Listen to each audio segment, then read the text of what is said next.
1, ignition, engines full power, and liftoff of Falcon 9 carrying NASA Pace. Go Falcon, go NASA LSP. We begin this week, as we often do, on a launch pad at Florida's Cape Canaveral. It was private spaceflight company SpaceX joining forces with NASA to launch the newest Earth-observing satellite. Atop a Falcon 9 rocket sat the Plankton Aerosol Cloud Ocean Ecosystem Satellite, or PACE for short. From space, NASA says PACE will study microscopic life in water and microscopic particles in the air. That means scientists will be able to study the effects of climate change on phytoplankton, the tiny organisms that scientists say produce some 50% of the oxygen we breathe.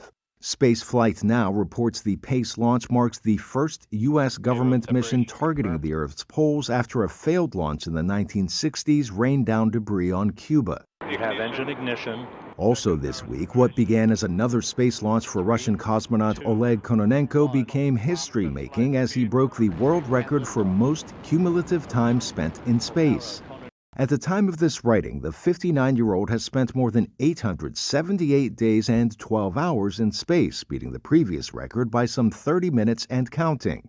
He's made 5 trips to the International Space Station dating back to 2008. His current trip began last September, and if all goes according to plan, Kononenko will become the first person to accumulate 1,000 days in space by mission's end.